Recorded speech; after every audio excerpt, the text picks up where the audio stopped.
মুসিবত আসবে, এটা আল্লাহর নিয়ামত। যদি তুমি নেক আমলের উপরে থাকো, মুসিবত আসবে আল্লাহর নিয়ামত। এই মুসিবতে যদি পাস করতে চাও, সাহায্য চাও আমার আল্লাহর কাছে দুই জিনিসের মাধ্যমে। এক হলো ধৈর্য, দুই হলো নামাজ। সাহায্য চাইবা কেন? কয় দুর্বল মানুষের জন্য সাহায্য। আমরা কি দুর্বল নই? আল্লাহ কয় হ্যাঁ তুই দুর্বল। ওয়া খুলিকাল ইনসানু যায়ীফা। আমি আল্লাহ মানুষ বানাইছি দুর্বল করে। মানুষ তুমি কতটা দুর্বল! একটা ছাগলের বাচ্চা যখন দুনিয়াতে ভূমিষ্ঠ হয়, নজর করে দেখছো ডানে বামে কোনো সাহায্যকারী নাই।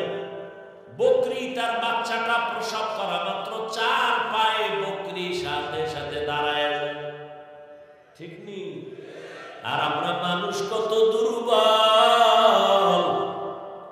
আম্মা জানের পেটে যখন প্রসব বেদনা, আম্মা জানের আওয়াজ আমার ঘরের বাহিরে যায় না, কিন্তু আমি যেদিন দুনিয়াতে আসবো আম্মা জানের কণ্ঠের আওয়াজ আর কান্নার আওয়াজে পাশের বাড়ির মানুষ ঘুমাইতে পারে না। আমার দাদি আর নানি আমার আম্মাকে সান্ত্বনা দিছে, কাঁদিও না। কিন্তু আম্মা জান কান্না করছেন আর বলছেন আমি বইরেই যাব। 7 আসমান আমার উপরে চাপানো। আমার দাদি আর নানিরে হঠাৎ করে আমার আম্মা কইছে তাড়াতাড়ি সরে যাও, মনে হয় বাঁচবো না। 7 আসমান আমার উপরে। এই সময় কত মা মরে যায়। তাড়াতাড়ি 1 মিনিটের জন্য আমার স্বামীকে আমার কাছে দাও, তোমরা বের হও। আব্বা জানের আইনা আম্মা জান আব্বার হাতটা ধরে কাঁদে আর কয় স্বামী, মা বাবার আদর চাইলে তোমার ঘরে আসছিল, মন ভইরা খেদমত করতে পারি না, দয়া করে আমারে মাফ করে দাও। আমি বাঁচবো না, আমার উপরে কোনো দাবি রাখবা না। আম্মা জানের কান্না দেখে বাবাও সহ্য করতে পারেন না। বাবা কান্না করে বলে বিবি ধৈর্য ধারণ করো। বাবা এই সান্ত্বনা দিয়ে গিয়ে যায় নামাজে কান্না শুরু করছে।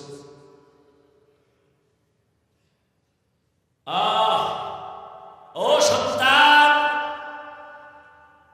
জীবনের চামড়া খুইলা যদি মায়ের জুতা বানাইয়া দিতি, আর ওই জুতা দিয়ে মা যদি জীবন ভর আরামে চলতো, তারপর ওই প্রসব রাতের বেদনার কান্নার ঋণ কোনদিন আদায় হতো না।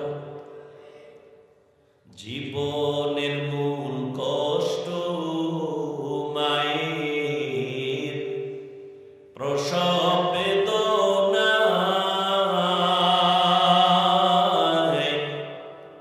7 আসমান 7 জমিন তখন মা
হুশ নাই, একটা চিৎকার দিয়ে বেহুশ হয়ে গেছে। দাদি নানি কয় তাকায় দেখ ফুটন্ত গোলাপ। যেই মায়ের মাথায় সাত আসমানের বোঝা, চোখে পানি, ওই মা মুহূর্তে আমার চেহারা দেখা সাথে সাথে কষ্টগুলো দূর হয়েছে। আম্মা জান আমাকে কোলে টেনে নিয়েছে। দাদি নানি কয় দুধ দাও। আম্মা জান দুধ দেয়, আমি গিলতে পারি না, আমার ঠোঁট থেকে গাল বেয়ে পড়ে গেছে। কত দুর্বল বান্দা, কত মাস্তানি কর। আর একটা ছাগলের বাচ্চা দিয়ে তাকাও, চার পায়ে নিজে নিজে দাঁড়াইয়া, কেউ রে দেখাইয়া দেওয়া লাগে না মায়ের ওলান কই, দুধ কই। বাচ্চা নিজে খুঁজে খুঁজে মায়ের ওলানে মুখ লাগাইছে। তাকায় দেখে মায়ের উলানটা শক্ত, দুধ আসে না। আমার আব্বা জান যদি আমি দুধ না পাইতাম, ডাক্তারের কইতো ঔষধ দাও, বাচ্চা দুধ পায় না। কিন্তু বকরির বাচ্চাটা দুধ না পাওয়ার কারণে কোনো ডাক্তারের কাছে যায় না। আল্লাহ ওরে এমন ভাবে বানাইছে, ওর পুরা মাথার মধ্যে কপালের অংশ বড় শক্ত। ও নিজে একটা ইঞ্জিনিয়ার হইয়া জন্ম নিছে। শক্ত ওলানটারে কেমনে নরম করলে দুধ আসবে, মাথারে অগ্রভাগ দিয়া জোরে জোরে আঘাত করেছে। মায়ের ওলানে দুই তিনটা আঘাত করা মাত্র মায়ের ওলানটা দুর্বল হয়ে গেল, মুখ লাগাইল, দুধ আসলো, পেট পড়ে গেল। একটা বকরির বাচ্চার কাছে মানুষ কত দুর্বল। আল্লাহ বলেন জমিনে মানুষের মতো দুর্বল কোন প্রাণী আমি বানাইনি। পিপিলিকার কাছেও দুর্বল, মশার কাছেও দুর্বল। মানুষের বানানো 2 টাকা দামের একটা প্লেটের কাছেও বড় দুর্বল। খানার বেলায় দুর্বল, ঘুমের বেলায় দুর্বল, মেধার বেলায় দুর্বল। সবাই এমবিবিএস ডাক্তার, এফসিপিএস এর সার্টিফিকেট নেওয়া, এফআরসিএস এর সার্টিফিকেট নেওয়া, কিন্তু এরপরে এক একজন আর একজনের কাছে কেমন দুর্বল। মেডিসিনের ডাক্তারের কাছে গিয়ে যদি কেউ আমার গলায় আওয়াজ হয় না, কি করুন? কয় এই বিষয়ে আমি ডাক্তার। কয় কি করুন? কয় নাক কান গলার কাছে যাও। নাক কান গলা বলা, আমার নাক কান গলা দেখবে, যদি বলি পেটে সমস্যা, আমি সরি পারবো না। দুনিয়াতে একে অন্যের কাছে মেধার বেলায় দুর্বল। দুনিয়ার মেধা, আখিরাতের লাইনে ধর্মের মেধায় সবাই দুর্বল। যে ব্যক্তি কোরআন পড়তে পারেন না, যে পড়তে পারে তার কাছে দুর্বল। যে কোরআনের শুধু রিডিং পারে, অর্থ জানে না, অর্থ জাননেওয়ালার কাছে দুর্বল। যে অর্থ জানে, তাফসীর জানে না, তাফসীরওয়ালার কাছে অর্থ জাননেওয়ালা দুর্বল। একজনে অর্থ জানে, তাফসীর জানে, কিন্তু ফতোয়া দিতে পারে না, মুফতি সাহেবের কাছে তাফসীরওয়ালা দুর্বল। এক কথায় মানুষের মতো দুর্বল কোন প্রাণী আল্লাহ বানান নাই। এই দুর্বল মানুষটা কেমনে যে আগামো জান্নাতের পথে, বড় আমি অসহায়। আবার যেই রাস্তা দিয়ে হাইটা যাব, ওই রাস্তাও বড় খারাপ। দুনিয়ার বাজার বড় খারাপ, এই বাজারের মধ্যে দিয়েই জান্নাতে ঢোকা লাগবে। কয় বাজারও খারাপ, আমিও দুর্বল। কয় বাজার কেমন খারাপ? নবী বলেন দুনিয়াতে সব থেকে উত্তম জায়গা মসজিদ, আর খারাপ জায়গা বাজার। বাথরুমের নবী খারাপ না কইয়া বাজারের খারাপ কেন বললেন? কয় বাথরুমে এমন অন্যায় হয় না, বাজারে গেলে যে অন্যায় হয়।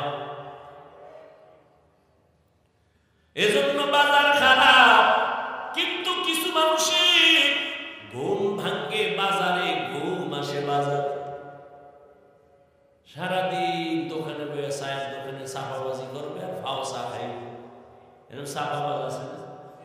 আওয়ামী লীগের একটানে বাইরে ফাম দিয়া ফ্রি 2 কাপ চা, ঠিক নি?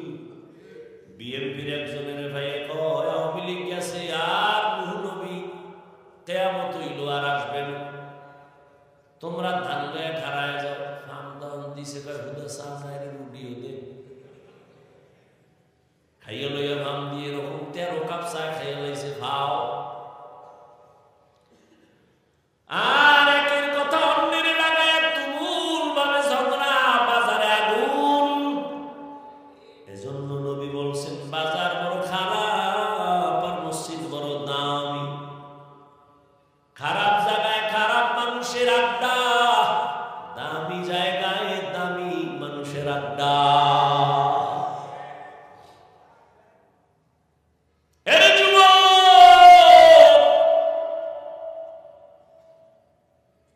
দুনিয়াতে আমরা বড় দুর্বল।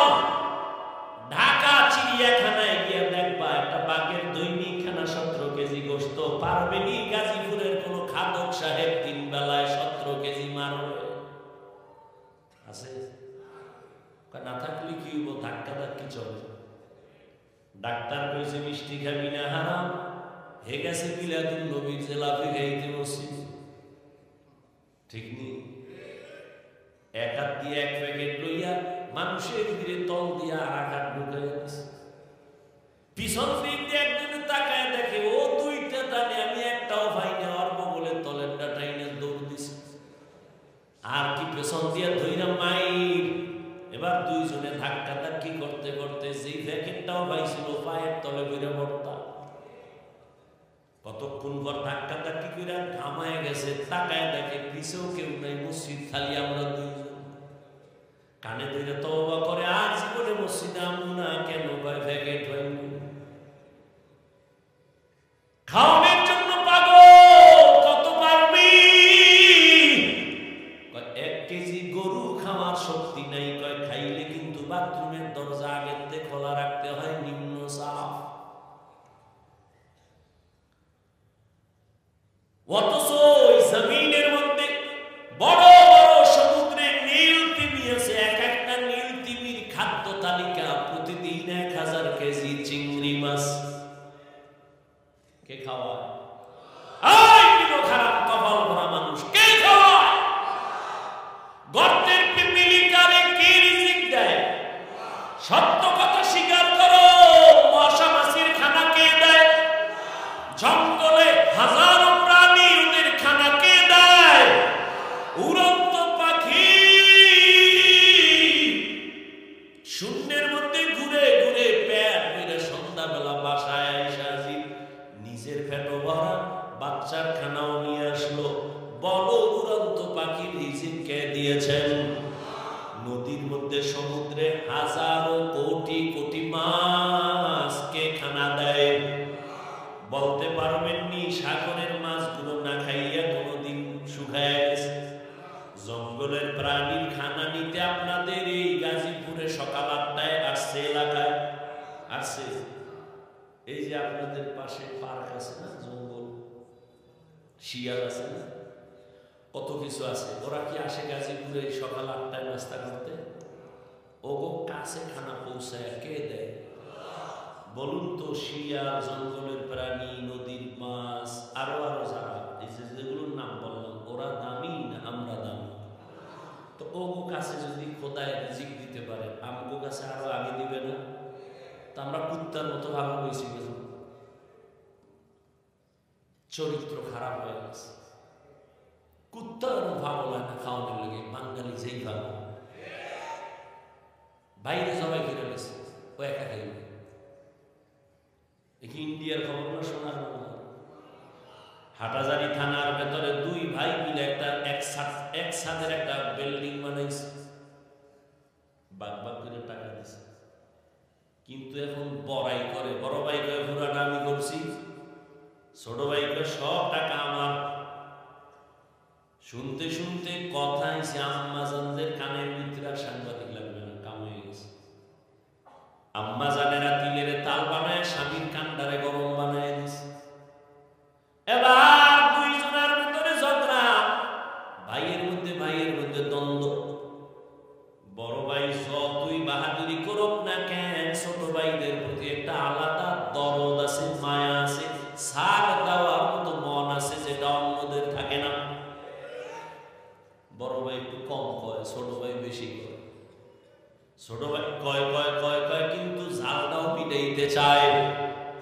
শয়তান এমন ভাবে দখল করেছে, ওই ছোট ভাইরে আর কিছু মানুষ তাল দিয়া এমন ভাবে নিছে, ছোট ভাই ষড়যন্ত্র শুরু করলো, বড় ভাইকে রাতের গভীরে মাইরেই ফেলামো। এশার আজান হয়ে গেছে, বড় ভাই নামাজ পড়ে ঘরে আইসা আলাদা মাঝখানে একটা দেওয়া, ওই পাশে এক ভাই এই পাশে এক ভাই। বড় ভাই খানা খাইতে বসছে, ছোট ভাই পিছন দিক দিয়ে একটা ভাই কথা আছে শুনে যাও, বাইরে নিয়ে গেছে, দরজাটা বাহির থেকে লাগায় দিছে। বড় ভাইয়ের বউ দরজাটাই না দেখে বন্ধ, বাহির থেকে লাগানো। ছোট ভাই বন্ধু বান্ধব নিয়া বড় ভাইরে ছাদের মধ্যে নিয়ে মায়ের শুরু করছে। বড় ভাইয়ের বউ শুনে ছাদের